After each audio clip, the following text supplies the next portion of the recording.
दोस्तों, आज हम बात करेंगे इंसान का जन्म कैसे हुआ। मनुष्य का जन्म और विकास एक जटिल और विस्तृत प्रक्रिया है जो कई वैज्ञानिक, धार्मिक और सांस्कृतिक दृष्टिकोणों से देखा जा सकता है। यहाँ हम मनुष्य के जन्म और विकास के बारे में प्रमुख वैज्ञानिक दृष्टिकोण, धार्मिक मान्यताएं और इसके ऐतिहासिक परिप्रेक्ष्य को विस्तार से समझेंगे। वैज्ञानिक दृष्टिकोण से मनुष्य का उत्पत्ति और विकास प्रकृति के नियमों के तहत हुआ है। इसके लिए प्रमुख रूप से पृथ्वी पर जीवन के उद्भव, एवोल्यूशन, विकास और जीन के सिद्धांतों को समझना जरूरी है।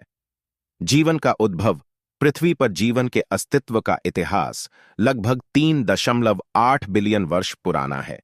जीवन के प्रारंभ के बारे में कई सिद्धांत हैं, लेकिन सबसे प्रमुख सिद्धांत एबियोजेनेसिस है, जिसके अनुसार जीवन की शुरुआत बिना किसी जीवित प्राणी के बीच से हुई थी।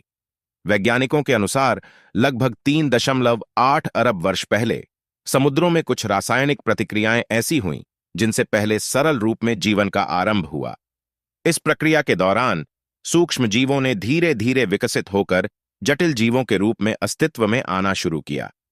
विकास का सिद्धांत चार्ल्स डार्विन का विकास का सिद्धांत, थ्योरी ऑफ एवोल्यूशन, मनुष्य के जन्म और विकास को समझने के लिए अत्यधिक महत्वपूर्ण है।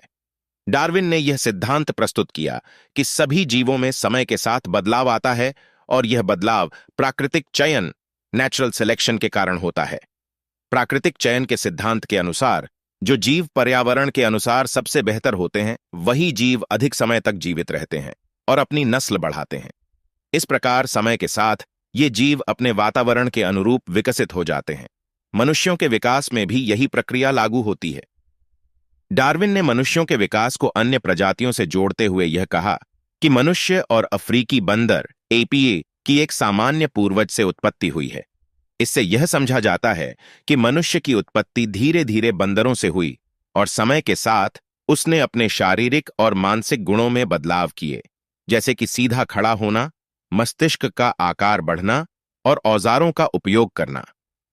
मानव के पूर्वज, विकासवादी वैज्ञानिकों के अनुसार मानव का पूर्वज कुछ मिलते जुलते जीवों में से था जो लाखों वर्षों पहले अस्तित्व में थे। सबसे पहले ज्ञात मानव पूर्वज एस्ट्रालोपिथेकस ऑस्ट्रालोपिथेकस थे, जो लगभग 4 मिलियन साल पहले अफ्रीका में रहते थे। इसके बाद धीरे धीरे होमो हैबिलिस और होमो इरेक्टस जैसे मानव के पूर्वजों का विकास हुआ। इन जीवों ने औजारों का इस्तेमाल करना शुरू किया और उनकी मस्तिष्क क्षमता भी बढ़ी। लगभग 2 लाख साल पहले होमो सैपियंस का विकास हुआ, जो आधुनिक मनुष्य के रूप में पहचाने जाते हैं। मस्तिष्क का विकास, मानव मस्तिष्क का आकार और उसकी कार्यक्षमता भी उसकी उत्पत्ति और विकास में महत्वपूर्ण भूमिका निभाती है।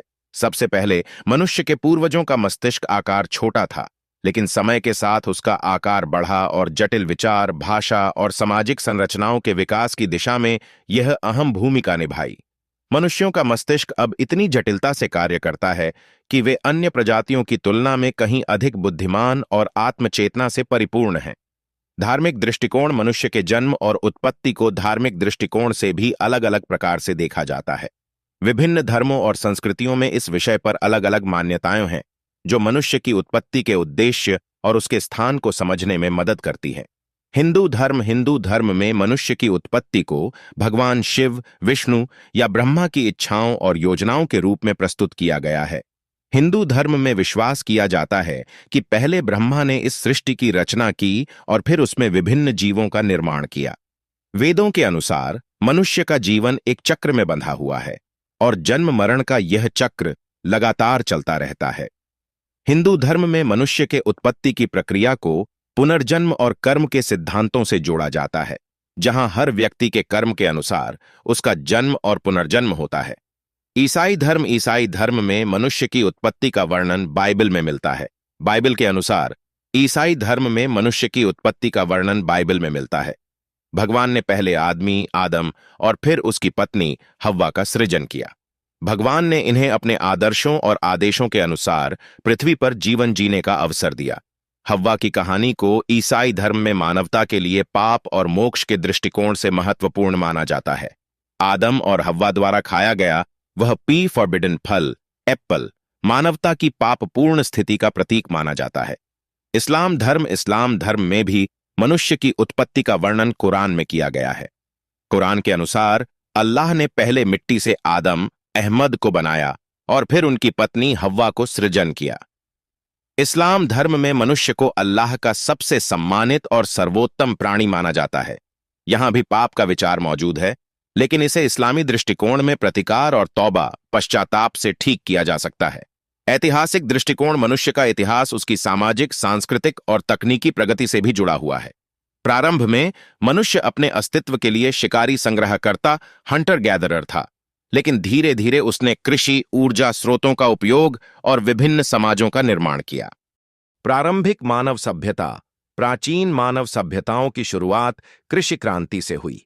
जब मनुष्यों ने शिकार पर निर्भरता छोड़कर खेती करना शुरू किया, तब उनके जीवन में स्थिरता आई।